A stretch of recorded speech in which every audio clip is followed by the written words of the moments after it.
Good afternoon, everybody. What's going on? Good afternoon.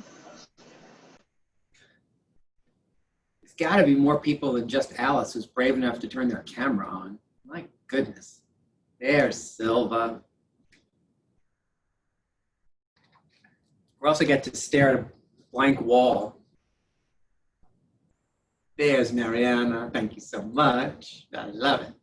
All right, so today's session is specifically geared towards listing documents. Right, we want to make sure that you have all your questions answered about our listing contract and any of the listing documents that you may have questions on. What I have kind of queued up to share with you is our listing contract.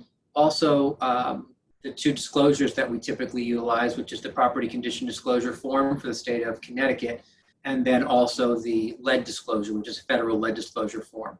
If there are any other forms that are specific to the listing side that you have questions about or want to review today, just pop that in the chat box, and I will get those taken care of while we're talking about the others. So, knowing that you have the listing contract and the two disclosure forms, tell me how I can best help you answer whatever questions you might have. Do you have specific questions on the listing contract? Would it be helpful if I just kind of started at the top and went through the listing contract? Yes, I'm seeing a lot of head nodding to that. Stephanie, so specific?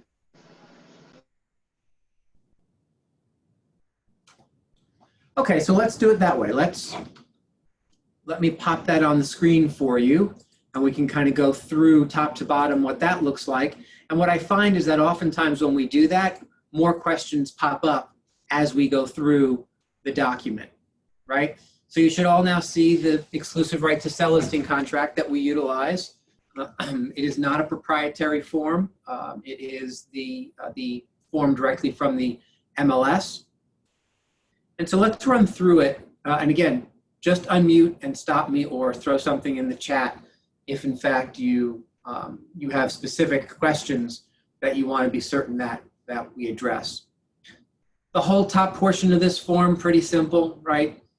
It's we, the owners, give you, the brokerage, the exclusive right to sell our property listed at whatever address for a specific price. That seems all pretty simple. Let's just run through it real quick, though, to make sure that you have all the details you need. Where do you find the owners of the property?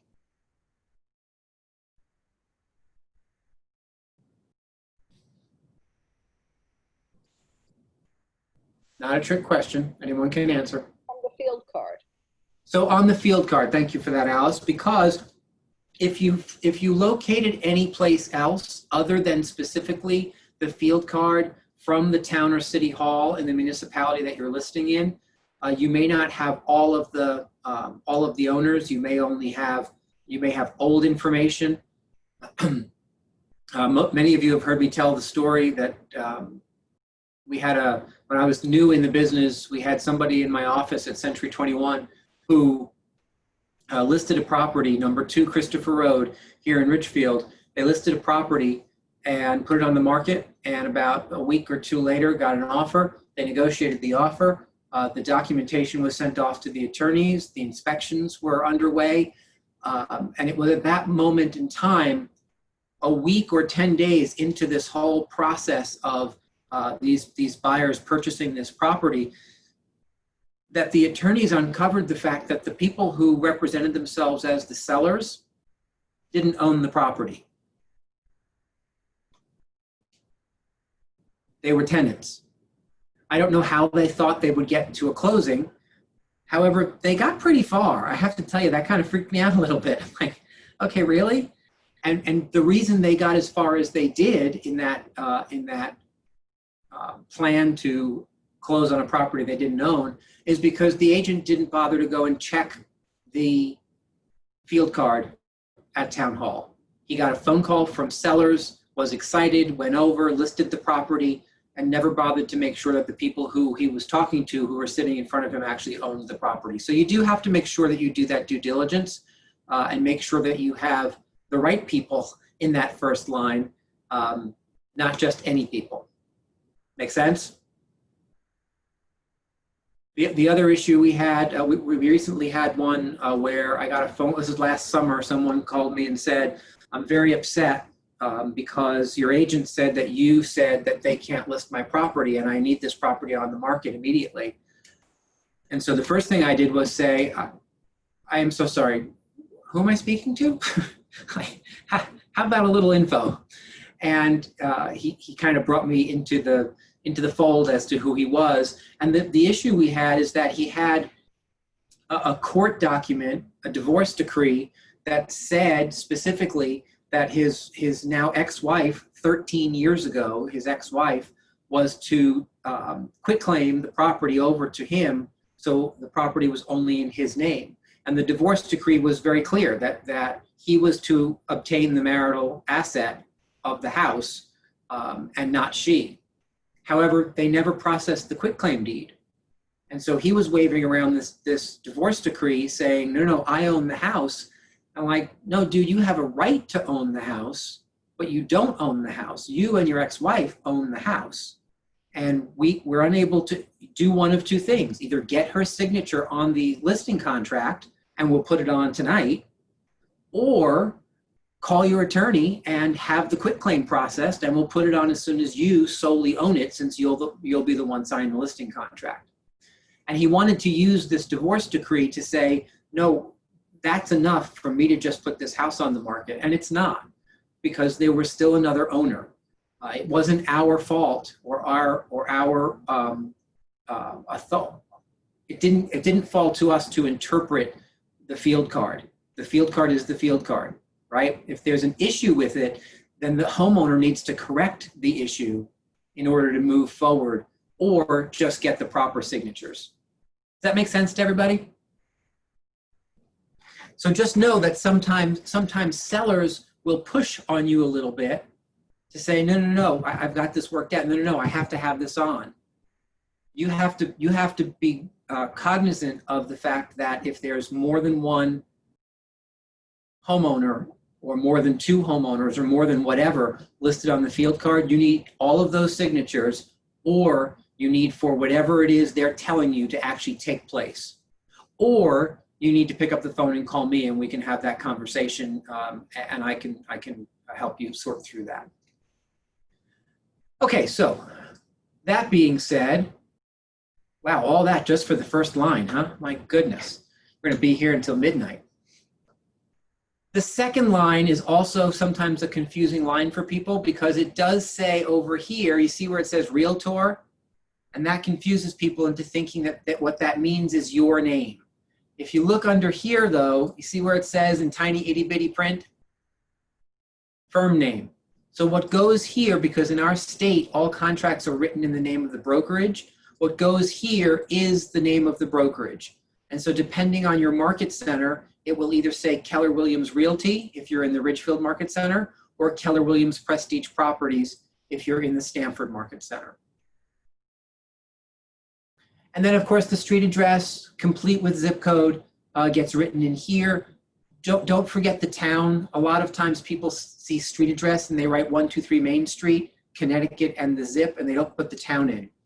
So because this form doesn't give you a separate little thing that says town. In DocuSign, there should now be a field over here where you can insert the town separately than the actual street address, but it doesn't say town underneath it. So just note that you need to have the town to have a valid listing. The listing price. Let's talk about the listing price. What goes in there? Not a trick question.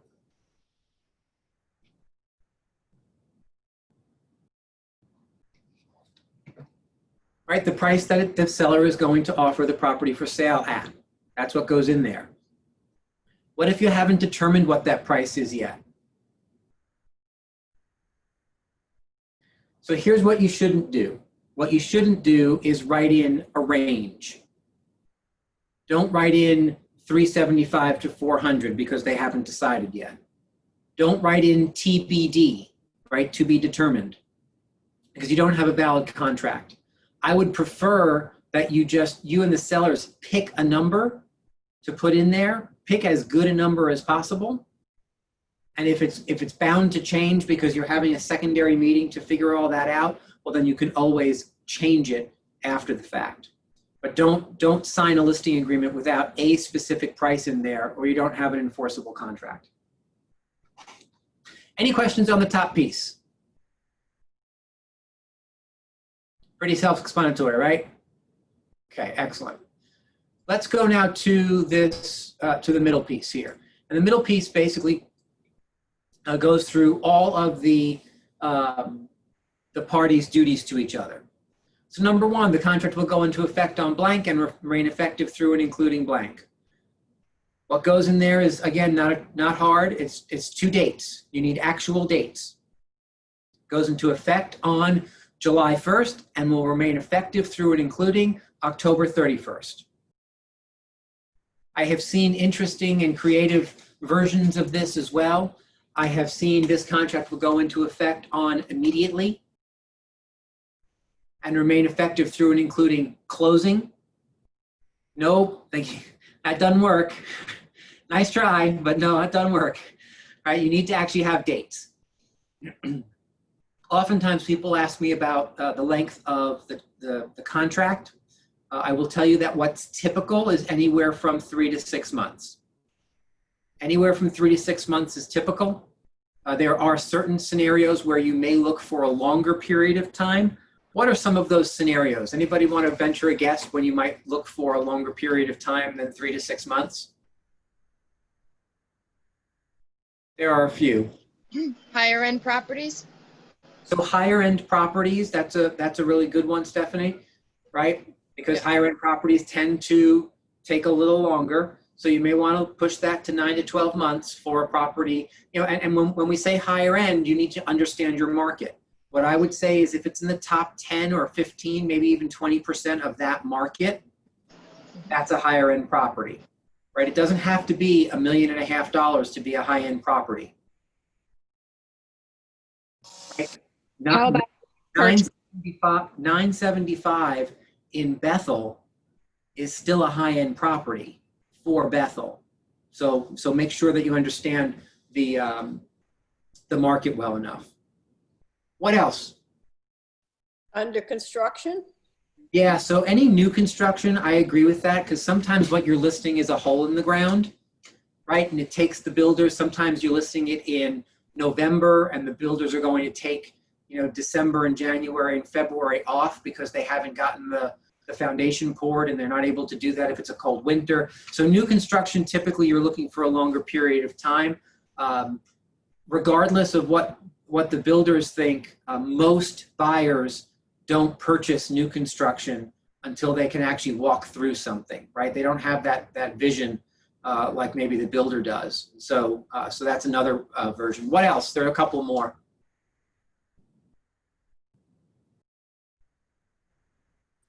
I find it particularly helpful in lease purchases. So yeah, if you have any kind of special arrangements, like a lease purchase or things like that, you may want to extend the date, right? Anything that's funky, right? You can just write that down as number 3, anything funky. Because if it's atypical, oftentimes it takes longer. What else? Possibly an estate.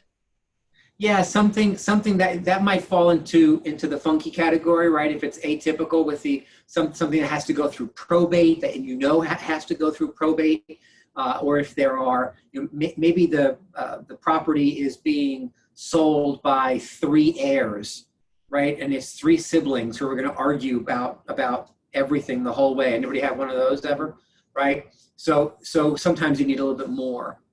The other things I would say are, go ahead, Stephanie, what else? Short sales. Yeah, absolutely.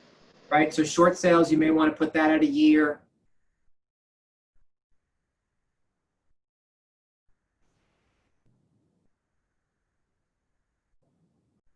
I think that's about it. Those are the ones that you want to extend for a period of time. There is one more. Go ahead, so what am I missing? Unmotivated seller. Yeah, so unmotivated sellers, there's a different form for that.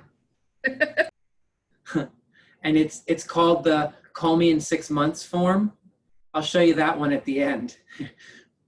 Right, and so what I would encourage you to do is move unmotivated sellers to the bottom of your list, because that to me is not a seller issue, right? And sometimes as listing agents, we list unmotivated sellers' properties and we decide that we're going to change them. And that's only frustrating for you and for them the whole way through. So what I would say is, don't look at it as a challenge or as a, I'll wear them down type thing. I would look at it as a lead generation opportunity for yourself. Move on from the unmotivated sellers and find sellers who are motivated. All right, number 2, we'll refer all inquiries or offers concerning the listed property to you. And that means once the contract is signed, if someone knocks on their front door because your sign went up and says, hey, I'd like to buy the property, their path is to call you for a lot of different reasons. For safety's sake, because the contract says so, because they don't get to sell it on their own, all those reasons. But all inquiries or offers, everything now gets funneled through you. And the you is,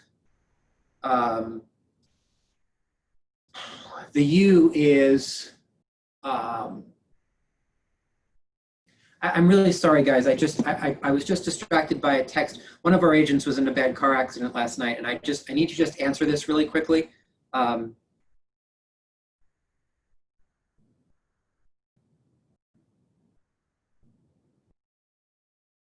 Okay, we're just trying to find out as much information as we can so that we can relay that information to you to see what we can all do to try and help. So I apologize for that interruption, but number 3, you may place a for sale sign on the listed property. Number 4, you may place a lockbox on the property. Number 5 is really important.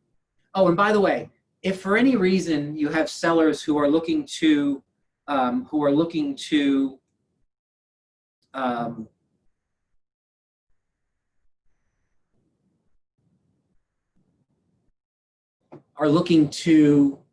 get rid of number 3 or number 4, some of you are far too accepting when they say, I don't want a sign or I don't want a lockbox. And I think you do it from the perspective of customer service. What I want you to do first and foremost is I want you to ask some more questions around that. I want you to get clarity around that, because every time you cross out number 3 or you cross out number 4, it takes longer to sell. Hey, Rick, Yes, ma'am. you were just about to explain what you is reference to. What does Yeah, you're right. Thank you very much for that. No problem. So do push back on when they say I don't want a sign or I don't want a lockbox. I can remember sitting in someone's living room. I was sitting at the dining room table. The children were in the room next door. We were having this conversation around putting the house on the market, and they said, yeah, no for sale sign. And I said, can I ask what the concern is about the for sale sign? And they looked at me and said, yes, we don't want our children to know that we're selling the house. And I'm like, I'm sitting at the table with them and I'm looking over there and there are the kids. And so I asked them, I said, I understand, let's talk more about that. However, who do they think I am tonight? Like who am I? These were not, 2 and 4. They were like 9 and 12. I mean, these kids were old enough to know that some stranger was sitting at the kitchen table or the dining room table discussing the house. So I asked them for some more information, and she said, we don't want the children to know. And I said, one of the things that that's a part of my marketing program is to exploit your children. And we had a chuckle about the fact that I used the word exploit, and I did say the word exploit. She said, well, what do you mean? And I said, well, they go to school, right? And they have friends, right? And their friends all have parents, right? So we need to use all of their relationships, just like we need to utilize your relationships to spread the word so that everybody that knows your property is now available for sale, so that we get the best buyer possible. Or are you willing to just accept the first buyer that comes along, or any old buyer that comes along? Don't you want the best buyer? Well, to get the best buyer, we have to leave no stone unturned. And frankly, the relationships that your children have and their parents and are way too important for you to not put a for sale sign. Besides the fact that 10 to 12% of all buyers still find the property that they purchase because they saw the for sale sign. That's still true today, guys. 10 to 12% of all buyers nationwide still find the property that they're going to purchase via the for sale sign. So Mr. and Mrs. Seller, can you afford to have only 88% of the available buying pool know your house is for sale? What if the best buyer for your property is part of the 12% that actually finds a property based on the for sale sign? Are you willing to let the best buyer drive past and buy the house up the street? Right? You have to help people understand why it's a benefit for them to have that sign, why it's a benefit for them to have that lockbox, instead of just rolling over quickly and saying, yeah, okay, fine, we'll take that off. Or the worst thing you could possibly do is say, okay, no problem, I'll be present for every showing, don't worry about it. I think I'd rather starve. And I'm not kidding. Right? So just be cautious around those. Have scripts and have objection handlers ready for that number 4 or number 3 or 4. And Silva was right. I was about to tell you who you is, right? Remember how this reads. You is us. We is them. So you is the listing agent in the brokerage, right? So number 2 actually says, we, the sellers, will refer all inquiries or offers concerning the listed property to you, the listing agent in the brokerage. Does that make sense? Okay. Any questions so far? I have a question. Hi, Denise. Hi. So my seller right now doesn't want to have this for sale sign up in front because she's concerned based on, with the COVID situation. She doesn't want people to just stop by. What do you feel about that? So what I would say is, well, tell me what your real concern is. Are you concerned that they'll just stop by and enter your home? Because frankly, having people just stop by is part of the sales process. We actually want as many people to just stop by as possible. If they actually make it to your front door, do me a favor, open the main door, keep the screen door closed, make sure your mask is on, say, how can I help you? And when they say, I saw your for sale sign, say, great, here's Denise Ash's contact information. All information and showing appointments have to be scheduled through her. Thank you so much for stopping by. Please don't cough on me, and close the door. Yeah, it's just her personality. She was really adamant about it. Yeah. Plus, here's the other thing. That hardly ever happens, right? That hardly ever happens that people show up at the front door and just knock on it without calling the sign, or it hardly ever happens. So I think that, you have to help people. And again, in certain scenarios, you have to meet people where they are. If she's terrified of a health issue and you got her to put the house on the market anyway, maybe don't fight that battle just now, right? So there are some things where you just kind of take a step back and meet people where they are about things like that. But I would always ask a couple of questions to make certain that they understand exactly. What I have found is that without asking questions, sometimes people don't even realize what they're saying, right? They instinctively say to you, oh, I don't want that. Well, talk about that. What's your concern? And they start to say things and they start, like, they talk themselves out of what they just said.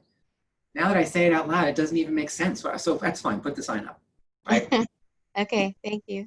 Sure. Number 5. Can I ask a quick question? Of course. Go ahead, Lenka. I'm sorry. I just wanted to know, that is the seller required to ask the tenants for permission for a for sale sign to be on?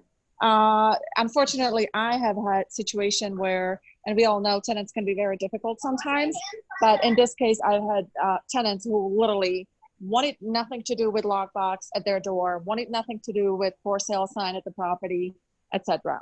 How would you handle this? Yeah, and trust me, in the last 2 or 3 months, we have had an enormous amount of conversation, you and your colleagues, around this exact issue, right? Because with tenants in place, landlords have been hard pressed to convince tenants who don't really have a dog in the fight about getting the house on the market to allow showings. That could then extend to lock boxes or for sale signs or whatnot. The answer really is you need to consult the landlord. That's not your responsibility. And what I have found is that landlords like to push that on you guys. I would encourage you to push that right back where it goes. Push that right back to the landlord to say, you know what, I understand that the tenants are being difficult. You need to have a conversation with them around what the lease says, around what their obligations are. You need to have a conversation with them around what the enforcement around that is, right, if any.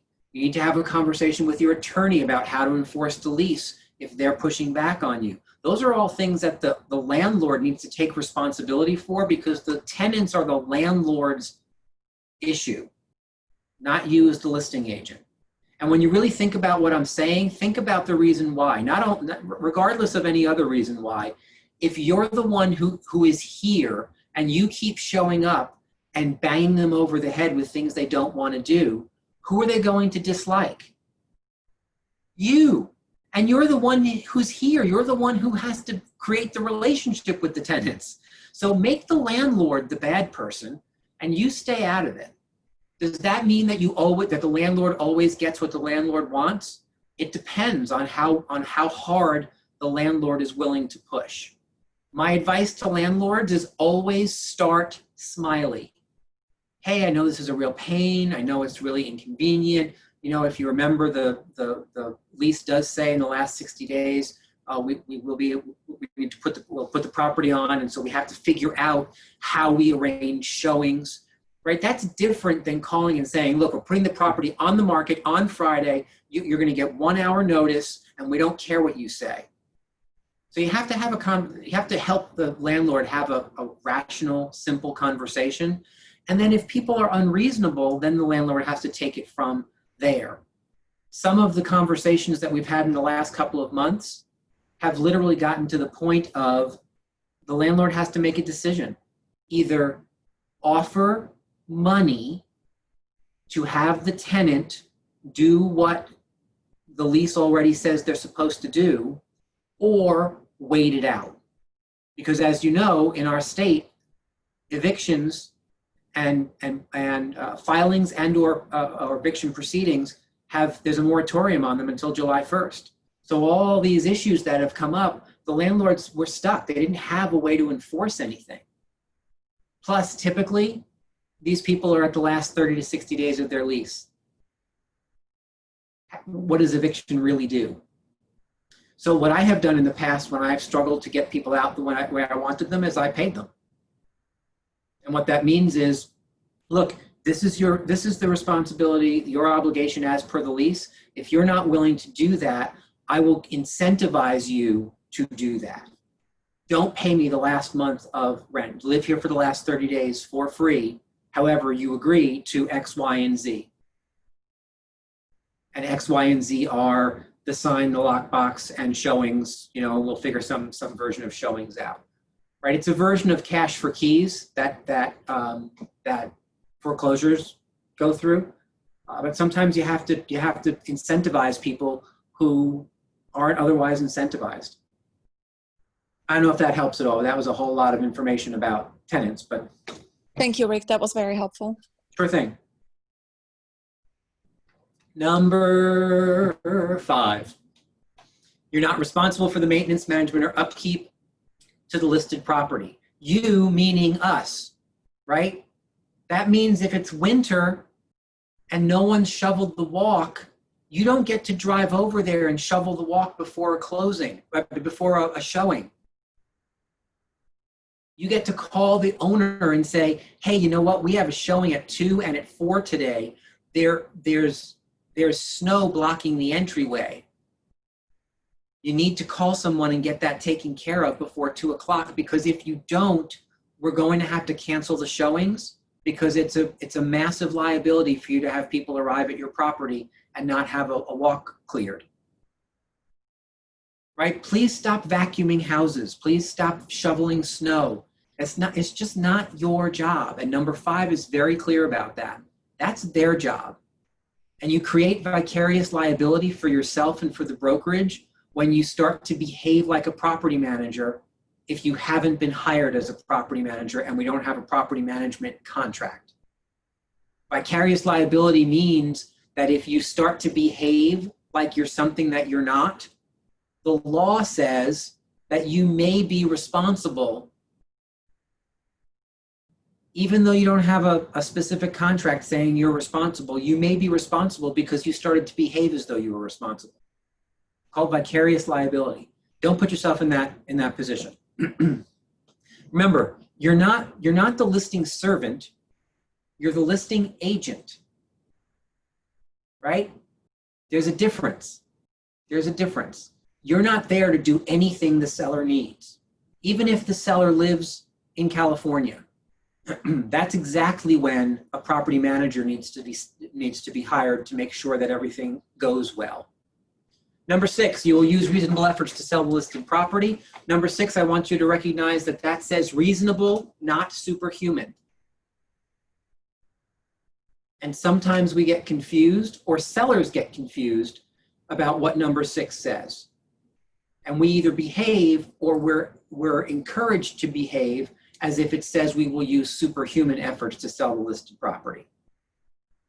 What do I consider superhuman? I consider superhuman, the most basic example I can give of that is it would be superhuman of us to sell the property for more than it's worth.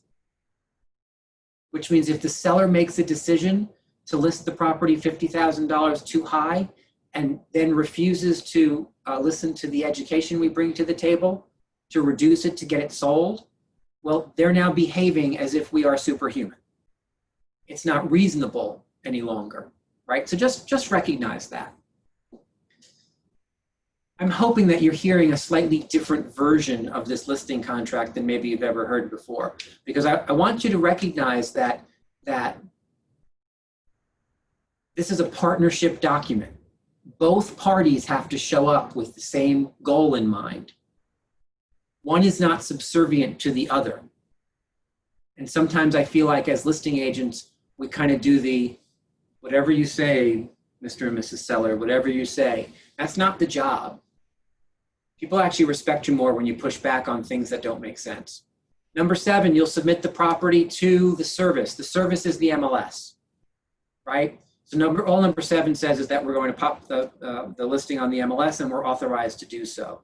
Number 8, we assign to you all intellectual property rights to all the data and the photographs and all that stuff. Remember, once it goes into the MLS, they stamp it with copyright stuff anyway. So all number 8 is saying is that the seller gives us the right to utilize all information or photos and then submit that to the service. Number 9, the sellers can elect to not allow the advertising of their property for a specific company. Here's where that might make sense. Say they were listed with Coldwell Banker before you, and Coldwell Banker did them wrong, and they have a vendetta now that not that agent or that company are ever going to set foot in their house again. We don't want it on their website. We don't want it shared with them through IDX. Number 9 says that as long as you list Coldwell Banker of Westport in the listing agreement, that we can turn off that feed. Here's what's fun. They wrote this document and they actually never built the system to do it. So you can't do it. So number 9 is one of those examples of this is an outdated form that the MLS still asks us to use. However, if you ever get asked what number 9 says, that's what it says. It says we can turn off and on at the seller's whim other members other participants of the service. Well, we can't do that. Plus, they don't really want us to do that. So we have to just talk them through that that's emotion talking. Of course, you want all brokerages to be marketing and advertising your property through IDX, and you want all agents to be bringing their buyers to make sure that we find the best buyer for you. In the center here, you have two sections that are in big, bright, bold letters. The first says real estate broker is entitled to certain lien rights, right? Most of you know that in our state, we do have brokerage lien rights, which means if we get to the end of a transaction and it looks like someone's not going to pay us, we have an opportunity to go ahead and put a lien on their house. I will tell you, it is not my chosen path of solving problems. In 21 years of brokerage, I have put a lien on a property exactly 0 times. So if there's a problem, bring that problem to me and let's figure out how to solve it with a conversation. I'd rather meet people someplace and look in their eyeballs, or meet people somewhere and look in their eyeballs with my mask on, and work it out, rather than resort to, well, we're just going to put a lien on your house. To me, the lien rights is like the coward's way out, because it doesn't ask us to step up and have a conversation with the client that we're struggling with to get that resolved. The second one talks about the fact that real estate broker compensation is not fixed by law. It's set by each broker individually and may be negotiable between the seller and the broker. Many of you have heard me say that when I was still listing property, I would actually read that out loud. I wouldn't read most of this contract, but I would absolutely stop and read that out loud and then talk to them about what my fee is. Because what I learned over time is that when you step out in front of a commission conversation and show people that you're not afraid to have the commission conversation, there's less conversation around the commission. If you just ignore it and hope that they'll just scooch over it and not notice whatever number you've put in there, that's when the conversations come up even more. So I just waved the flag and said, you'll notice right here in the middle, this says very specifically that compensation is not fixed by law and it may be negotiable between you and I. That said, number 10 says that my commission for the services that I provide is 6% of the agreed upon sale price, and that is paid to me if we sell the property during the listing term or any extension thereof, or in certain scenarios, if we find a ready, willing, and able buyer, and then you change your mind at the end. And that's kind of what 10 says. That was my script, but it is also what number 10 says. Questions, comments, concerns so far? Hey, Rick, John. John here. Can you hear me? Yes. Realistically, how late in the game can they change their mind without being obligated to pay that fee? So you are kind of hard to hear, but I think what I heard was, realistically, how late in the game can the seller change their mind about not selling the house? Correct. But they can do it an hour and a half before the closing if they so choose. Depending on where we are in the transaction, the consequences might be different depending on where we are. If it's an hour and a half before the closing, well then, for all intents and purposes, we have a ready, willing, and able buyer, right? Because the mortgage has been cleared, and so that's when we've earned our commission. So now we get to have a conversation with the seller that says, so here's the struggle with you changing your mind at the last minute like this. A, the buyers may sue you. The buyers may sue for what's called specific performance of the contract that they have with you. And I've seen that happen, just by the way, right? Some buyers throw their hands up and say, I can't believe this happened. Some buyers stomp their feet and say, we want our legal fees and our inspection costs and we'll go buy another house. Which, by the way, they're not legally entitled to. The seller has to decide to want to give them that money. And I've also seen situations where we get to play a part in arm wrestling the sellers to change their mind after changing their mind. I've already written letters to sellers saying things like, please, or sellers' attorneys saying, please note that based on the information we just received, that the seller is no longer willing to move forward, Keller Williams Realty will look to enforce its listing contract and get paid its full 6%, even if they choose not to sell the property. Because we know that the agent at Coldwell Banker who sold the property is going to look to us in the MLS for that payment.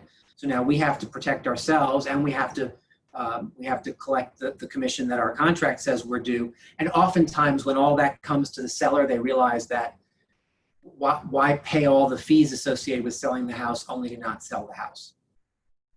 If it happens a little earlier, John, sometimes the answer is a little different, right? We just had one go on like a month and a half ago, where after a year of pending, the buyer pulled out, the seller decided that they didn't want to sell to the seller anymore. Everybody just made a different decision. We probably could have pushed for a commission in that scenario, but in consultation with the agent decided, you know what, I'm not interested in doing that.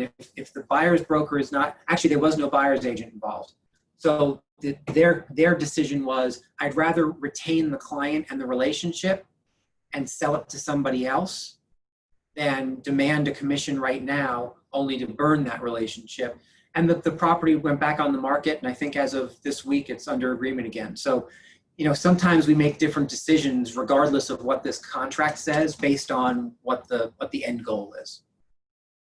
Does that help answer that question? Okay, cool.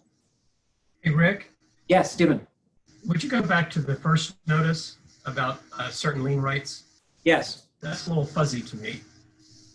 Yeah, so all it does is put the seller on notice that in the state of Connecticut, a broker has lien rights just in case the seller decides not to pay us an earned commission.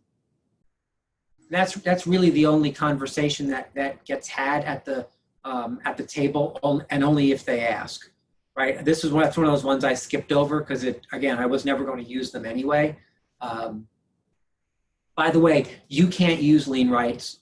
Only I can use lien rights on your behalf. So if you ever are thinking about putting a lien on somebody's property, let's have a conversation. I guarantee you I will talk you out of it. But does that help, Stephen? It's simply just a notice that says we have lien rights afforded to us by the state in case you and I, Mr. and Mrs. Seller, disagree about the payment of an earned commission. Good, that's good, perfect. Thank you. And the key word in that, guys, is earned commission, right? So don't explain it to a seller by saying, in case you and I ever disagree on commission, the state says I can put a lien on your house.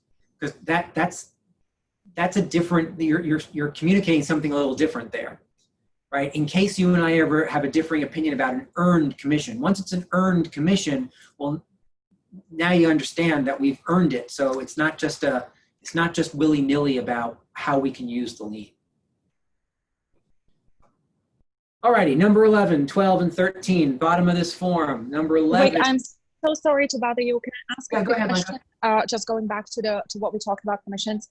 I have encountered two very frustrating listings all really at the same time, not too recently.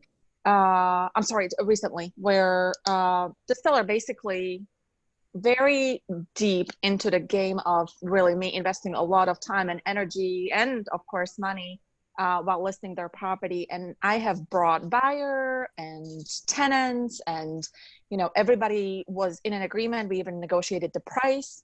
And then suddenly the seller changes their mind, out of nowhere and says, you know what, I've just changed my mind. I think I'm going to refinance and stay there.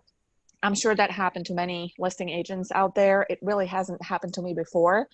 But it was so frustrating that, I felt like I've invested so much of me into this. And now really all that I can do is, say, thank you very much for the opportunity. That's it. Like, why are we not more protected from situations like that? We're not more protected simply because we live inside of an industry that is a results-based industry, right? We get paid when the result is produced. And so even if you get to a point of having an accepted offer, if it's not truly a ready, willing, and able buyer, and ability is the real key term there, because ability comes when you have a non-contingent contract with regards to financing. And nowadays that doesn't happen until 3 days or so before the closing, right? Because you get that initial approval, the clear to close doesn't happen until the CD is sent out. And so their ability keeps us from utilizing paragraph 10B as maybe the protection that it used to be. Though I will tell you that even before Dodd-Frank and the whole TRID rules and all that stuff, you were hard pressed without an actual verifiable result to collect a commission. It's just the nature of our beast. We're not a retainer business, right? I mean, you could certainly attempt to have that conversation with a seller and look for a retainer up front, a non-refundable retainer. It's just hard in an industry that is more contingency based, right? And what I mean by contingency based is we get paid on contingency, contingent upon it closing. That's how we get paid, or when we get paid. Nature of the beast, unfortunately. I see. Yeah, and so, but Lenka makes a really good point, right? Because sometimes you get all the way through, 4 or 5 months of working hard and spending money and all that stuff. I would push it back to, that's why, that to me is less of a listing issue, and push it back to a lead generation issue. Because the bigger your pipeline, here's what I have learned. The bigger your pipeline, the more things like that just become little blips on the radar instead of big disappointments, right? Because more equals more. And so when your pipeline is really full and you're listing like a crazy person, if one of them doesn't happen to pan out, if 2 of them don't happen to pan out at the same time, if you're in a bumpy spot, it doesn't hurt as much as if those are the 2 that you were really looking to close. Part of the reason it hurts when we get to that far in is because you're already counting the cash. When I say you, I mean YOU, all of us in general. We tend to start counting the money from the closing before it's actually closed, and that's why it's an emotional letdown when that thing happens. It's true, but it's also extremely difficult when you know you have a buyer who really wants this property and they're really even bidding over what we've already agreed to just to, get to some kind of a sale. And the seller just a day ago was fully on board. And, I just feel like it's a little too deep in the game at that point, although I understand nothing signed, contracts not signed, inspections haven't been done, none of that. So, but yeah. I understand. Yeah. I'll tell you what, I had an attorney friend of mine in the early part of my career who I was complaining about something. I don't remember what it was. It was, and he looked at me and said, you just got to stop. You've made a choice about being in a results-based industry. He said, your industry, like mine, he's an attorney, is a results-based industry. You either create the result or you don't, and you don't get credit for all the work time you put in. You don't get credit for being a great person. You don't get credit for all the times you took their calls late at night if you don't create the result. And it forced me to look at what we do very objectively, right? It's part of the reason why I sometimes sound the way I do when you guys sometimes call me and say, what should I do? And I sound a little cold. I don't mean to sound cold. I mean to sound objective, right? And so it's about, okay, what do we know? What are the facts? How do we move this forward by taking the emotion out of it? Because he taught me 20 years ago that if you're looking for a pat on the back and validation and all that inside of this industry, you're probably in the wrong industry, because it comes very, very rarely, right? And it doesn't come when we most think we deserve it. And that's what's so frustrating, right? So anyway, that's just my thought on that. Hope it's helpful. 11, 12, and 13. We authorize you to pay a buyer's broker and subagents a portion of the commission payable to us, right? So that's the authorization the seller gives to you to take your 6% and offer 2.5% out to to a buyer's agent. Notice it doesn't say half, it says a portion of. So you get to make a decision about what that split is, as long as it doesn't put the seller in jeopardy and the seller is aware of it.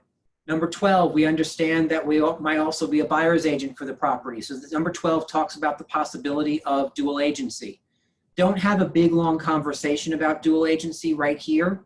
Instead, have a conversation that says, if somebody in my office or me personally represents the buyer, there's a whole other conversation that we will have. It's a conversation about either dual or designated agency. It happens probably between 10 and 20% of the time. So just know that it's a possibility. And again, if it happens, we'll look for you to consent to that and have a full-blown conversation when that happens. That's all you really need to say at a listing consultation. Don't make it a 40-minute discussion about dual agency. 13, we'll pay you the same commission if within a blank period of time we sell the listed property to anyone who saw it during our term, provided no new listing agreement becomes effective during the same period. I highly encourage you to put 180 days in there. What that is that's called our holdover clause. And what it means is if John has a listing that expires on June 30th and he had an open house this past weekend and some people came to the open house, and on the way out, the sellers were coming home and met these buyers in the parking lot, in the driveway, and said to them, hey, what did you think of the house? And they said, wow, we kind of really like it. And the sellers say, okay, call me in 2 weeks. And the buyer says, what do you mean? I just mean call me in 2 weeks. Here's my number. Sometimes people try and cut us out, right? Sometimes stuff comes together after the expiration or cancellation of a property. And we are protected for a period of time after that if we can prove that those people saw the property during our term. Doesn't mean that they have to have seen it unrepresented. They could have been represented by somebody at Berkshire Hathaway, as long as we can prove that the showing occurred and that they saw the property during our term. Now understand, if John's listing expires on June the 30th, and on July 3rd, Sotheby's lists it, well, once a new listing agreement becomes effective during our holdover period, all bets are off for us. Doesn't matter who saw the property when, because now there's a new listing agency involved and there's no protection any longer. So again, I have watched people hold out and wait us out for 30, 60, 90 days. I've rarely come into contact with buyers who will wait out or sellers who will hold out for buyers for 6 months or more, right? So I think 180 days goes in here really, really like every single time. We've received a copy of this contract. So again, if you're listing it, if you're not listing in the office, which right now you don't have an opportunity to list in the office, make sure you're signing 2 originals because they really need to get a copy of that contract. If you're using paperless signature, they will get a copy automatically sent to them once all parties have signed via DocuSign. So that's the other way to take care of that. Page 2, 15 and 16, you may enforce this contract against us and anybody we know, including our children and grandparents and the dog's uncle and all that stuff. And number 16, we agree to pay costs and attorney's fees if we have to sue you to collect. So 15 and 16 basically says, look, this is a real contract. We're really due the money. If you try to avoid your obligation, it's going to get messy. So let's not have it get messy because you get to pay for all of the mess. So not only do you owe us what you owe us, you get to pay for your mess and our mess for us to fight about this. That's 15 and 16. This big piece right here is the disclosure about the federal law on lead disclosures. And then 17 is again an outdated portion of this form because there really is no reason to have the seller check these boxes out or initial over them because most of this stuff is on the property condition disclosure form anyway, right? And nobody sees this form. However, it does state in 17 that they're going to make disclosures about these environmental issues. UFFI is urea formaldehyde foam insulation. It's the stuff that we used to blow into the walls of houses back in the late 70s. However, in around 1980 or 81, they banned it and it's, even if it's in a house, it's no longer really an issue because all the formaldehyde has off-gassed. It's 40 years old. There's no real danger to it anymore. I guess unless you open the wall and eat it, which I don't advise you to do in either scenario. And then of course, radon, lead, and asbestos. They're just initialing over the box. They're going to answer these same questions on the disclosure form anyway. 18 only speaks to if you have a delayed listing, right? Instead of the old form where you had to use the delayed listing form and zippity doo-dah, you can now put the delayed portion of it right here in this listing. And so if you're actually delaying the property, if it's by 2 weeks, you add 2 weeks to the date of the listing contract, use that as your go active date right here. Right, and then that property will go live on that go active date. Please note. Know the date. Say it again, Silva. What if you don't know the date? If you don't know the date, then I would take a guess. The go active date can change, right? It can change. So take the best guess. Take 2 weeks, and if you have to delay it a little longer, make sure that everybody changes the date and initials the date and re-upload the document into the MLS so that you don't get a violation. And please note that if you delay a listing, it can't be marketed, right? So no public-facing marketing until the go active date. And that includes all those things that are listed there. Number 19, other terms. So anything that we haven't talked about that you think that might be helpful or relevant to a specific listing goes in 19. For me, mostly, that was reserved for either a commission adjustment or an exclusion. Commission adjustments happened, for me, they happen very rarely. I know a lot of you seem to be going down the path of agreeing to, if I represent both sides, I'll earn less. I've seen that a lot in documents that I've been signing lately. I'm not really sure why you agree to that. Maybe you don't have a good script to handle that objection. My script was always, and so I'm so sorry. Tell me again what it is you'd like me to do. And they say, well, you know, you're getting 6%. So if you represent the buyer, we want you to work for less money. I say, okay, got it. Let me ask you this question. Why is that a concern for you? Well, because, you know, you're now doing, you know, the job of 2 people, and we just think it, you know, offers us an opportunity to maximize our net or something or whatever. My point though is, yes, you're 100% right. You know, based on what you just said, I am doing the job of 2 people. And so my expectation is that I get paid for doing the work on both sides, right? We're gonna divide this up. Part of my commission goes to cover me as the listing agent. If I end up pulling double duty, that does come at a double cost, just as if someone else were doing it. Here's the good news. The good news is that I'm really good at being a dual agent, which means when I represent buyers on your property, we get to a closing table every single time. Here's the other thing that I would be concerned about, Mr. and Mrs. Seller. It sounds to me like you're offering me a disincentive to actually bring my own buyers to your property. Am I hearing that right? So talk to me a little bit about why that makes the best sense to your bottom line.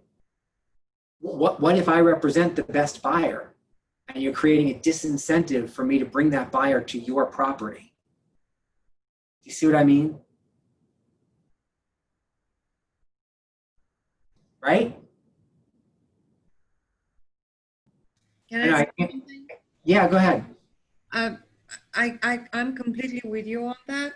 Oftentimes and more often lately, many agents actually agree to that. So So we lose business that way if we don't agree, because then they go somewhere else. Yeah, so how I would answer that is, then you haven't shown enough value. If they're choosing you based on price, you have not shown enough value, right? And so now the conversation becomes, so Mr. and Mrs. Seller, I'm curious, are you looking to hire the cheapest realtor, or the one that will actually net you the most at the closing table? Because if you're looking to hire the cheapest realtor, or the least expensive realtor, I may not be your guy. I actually cost a little bit more than some of my competitors because I deliver a better result. Right, and that's when you go back to your numbers, or if you don't have your numbers, or you don't have numbers that are as good as the Market Center's numbers, that's when you go to Market Center numbers and you show them exactly what that means. When you list with me, on average, we tend to get an extra 1.5%. What were the numbers I showed you guys at the sales rally? I think it was almost 2% more than our competitors, than the marketplace. 2%. And you want me to work for 0.5% less if I'm on both sides? No, that's not good for you. Respectfully, I decline that because it's not good for you.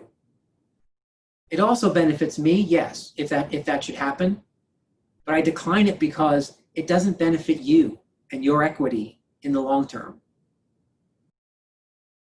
So I would practice some objection handlers around that, right? And don't cave so quickly. And I know a lot of you are caving fast because I'm seeing it on a lot of listing agreements, right? And then of course, what was the other thing I said? Exclusions. Let's just spend a minute on exclusions. I know we're a little long, so I'm gonna wrap up with exclusions and then finish. So exclusions, if someone says, my Aunt Millie wants to buy the house, so if she buys it, she's excluded from this contract. I'm going to tell you guys, I would be really cautious around flat out exclusions. I wouldn't argue the exclusion anymore. But there was a day where I would argue and try and objection handle all the exclusions as to why they didn't need to be there. Today, what I learned over time was just say okay. Be okay with whatever the exclusion is, but write it in such a way that it's limited. Great, so who is this exclusion? It's my Aunt Millie. Okay, excellent. So here's how I write my exclusions, right? You're going to tell them how you do this. You have a policy around this. Don't ask about it. Tell them how you do it. So for exclusions from my contracts, Ms. Christoph, here's how it works. What is Aunt Millie's full name? Mildred Smith. Okay, great. So we're going to write in here that Mildred Smith, your aunt, is excluded from this contract for 7 days from the date, from the effective date. If in fact your aunt presents an offer that you accept within those 7 days, the commission will move from 6% down to 3%. I will continue to represent you on the list side to make sure that we get you and Aunt Millie to the closing table. And oh, by the way, Aunt Millie cannot be represented by a real estate professional in order for this exclusion to be valid. By the way, if you could please get me Aunt Millie's telephone number, the second you and I are finished signing all the paperwork, my first phone call when I get into the car is going to be to your Aunt Millie on your behalf to let her know the property has just come on the market and for what price. To ask her immediately if she wants to start down the road of purchasing the home. That's how I handle exclusions. Now, sometimes was I negotiated up to 14 days or 30 days in a real pinch? Sure. But it wasn't down to zero. I didn't go down to zero. I still retained the list side of the business. And I'm not kidding when I said I want the telephone number, I want contact information for the exclusion so that I can make the first phone call. Because if you're limiting it to 7 or 14 days, and you don't do that, and I learned this the hard way, at the end of 7 days, on day 12, if your exclusion was 7 days, on day 12, when Aunt Millie, when the seller calls and says, guess what, Aunt Millie wants to purchase the house now, and you say, great, does she want representation because we're past the exclusion period, then you get to hear the whine and the moan about, well, I didn't call her until 5 days in, and so she couldn't come here, she couldn't get blah, blah, blah, blah. So I want to put all that aside. So I'm going to list the property, and within 15 minutes when I'm in my car, I am calling that exclusion. This is what happened. This is how much the property is on for. Please let me know. Call your niece. Do whatever you have to do. If you're going to purchase it, however, you need to purchase it quickly. Now, Rick, what do you consider the official clock starts ticking for this exclusion? When they sign a contract, when they sign the binder? Nope. The binder would be too late. The exclusion is from the effective date of the listing agreement. But what does this exclusion person have to do for it to count? Do they have to sign the contract? They actually have to close on a property by No, No. not a closing.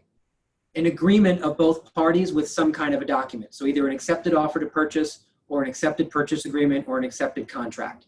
Both parties have signed within those 7 days. Okay, thank you. Yeah, because if you get loosey-goosey around that, right, all of a sudden you have the argument of, well, but she was on a cruise. I get it, but did you know she was on a cruise the night we sat and signed the listing agreement? Well, yes. Okay, well, when I called her, she didn't tell me she was on a cruise. And here's the good news. The good news is Aunt Millie can still buy the property, just not inside of our exclusion clause. So now Aunt Millie might as well hire me as your rep because I'm getting paid my full commission, or she doesn't have to, and I'm still getting paid my full commission. Let's answer that question as we tick out of time here. If you have a listing and your listing agreement says that you are due 6%, and you have that offer out on the MLS at 2.5% or 3%, and someone comes to your open house, doesn't want your representation, is going to submit the offer to you via their attorney, what are you due at the closing? Your listing contract says 6%. However, there was no agent on the other side.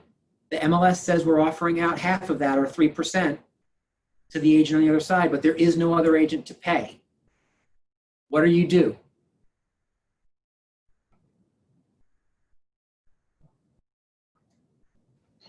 Nothing, you keep the 6%. You got it.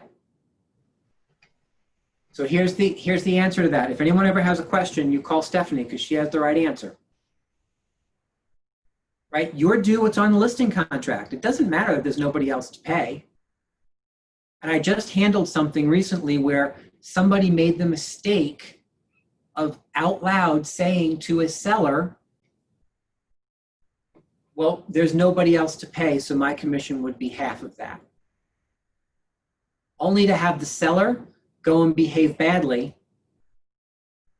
And see, guys, once you say something like that, regardless of whether we put it all in writing and signed a contract, once you say it, we need to live by it.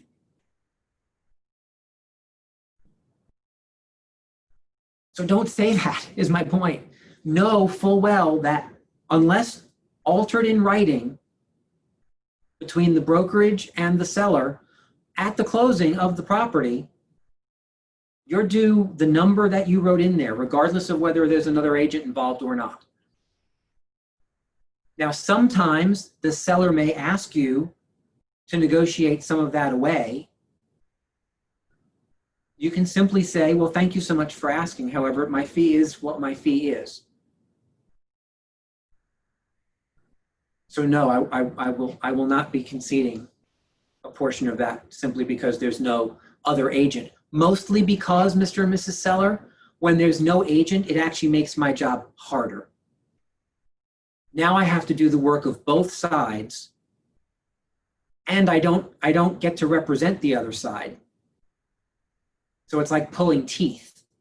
So it makes the buy side even harder. The good news, however, is that I'm really good at it. So no worries, we will get you to the closing table. Just giving you some of my scripts, how I used to handle those things. Rick, can I ask one more question, if at all possible? I just want to clarify this because in continuing education classes, repeatedly, I stumbled upon variable commission structure has to be disclosed to all the other agents out there when they ask, just like they have to disclose if they're on the other side of the deal in a bidding wars. Can you please confirm that's indeed true? Because I have been involved in multiple battles in the last couple of months, and sometimes I did have to ask these questions and they never get answered. Well, so are you asking If there's a according variable commission structure, just like what we've discussed, should the listing agent be on both sides of the deal as a dual agent? Then the overall commission goes down from, let's say, 5 to 4.5. I'm under the impression that this has to be disclosed to the other agent if they ask. Well, so here's the thing. The argument I'm making is that you shouldn't agree to that. The argument I'm making is that it should be the same regardless of whether it's your buyer or your buyer, no buyer's agent, or whatever. That the numbers should stay the same. Now, 100%, and it's really unfair, really, when it comes to being in any kind of a multiple offer situation. The seller's absolutely going to be more likely to opt out to, stick with their listing agent, knowing they're going to owe less commission in the end. So here's how I'll answer that question.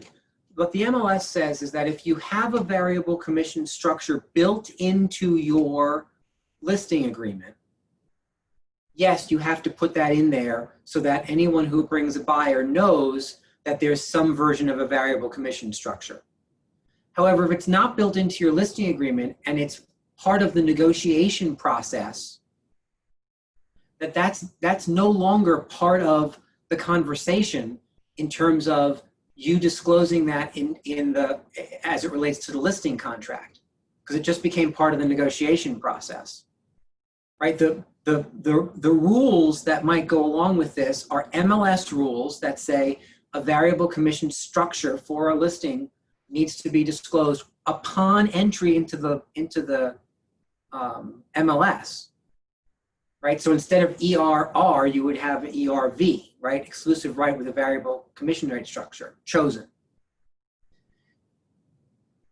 If in fact there's a question asked, so the Code of Ethics also addresses this in that if there's a question asked, do you represent one or any of the buyers in a multiple offer situation, the Code of Ethics says that you do have to answer that honestly, right? The questions that you have to answer honestly are, do you represent any of the buyers, or does anyone in your firm represent any of the buyers?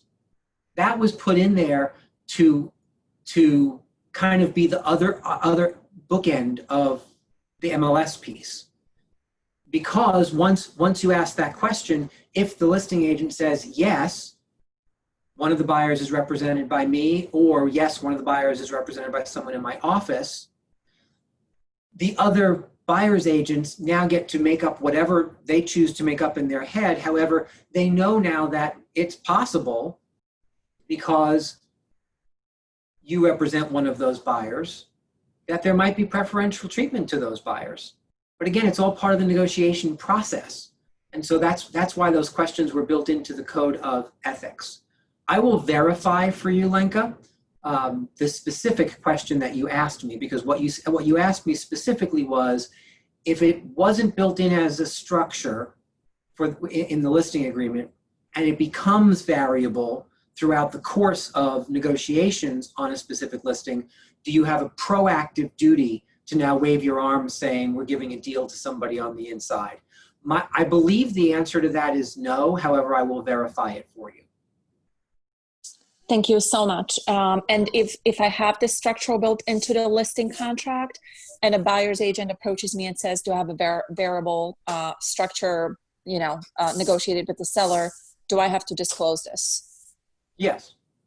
I have Yeah. to, right? Because I've been Well, on both sides of the transaction. And again, when I, as a buyer's agent, ask the listing agents that, I get no response. Yeah, and that's because not everybody follows the rules, which is annoying in and of itself, and yet it is real, right? It is real. Thank you for clarifying that. Yeah, sure. All right, guys, as we roll through, the last piece is statements required by law, and that's all fair housing. That's what this covers here. And then everybody signs. You are the authorized representative. I am the broker, and then the sellers sign on the right-hand side. So you are authorized rep with a signature. Where it says realtor, again, firm name again, right? So Keller Williams Realty or Keller Williams Prestige Properties, signed by you, the address of the brokerage, and then signed by me, and then the owners sign over here. Any questions, comments, or concerns on anything that we went through? Did I miss anything? Was anything unclear? Because again, I know we're over time, so we're going to end. Just want to make sure there's no questions.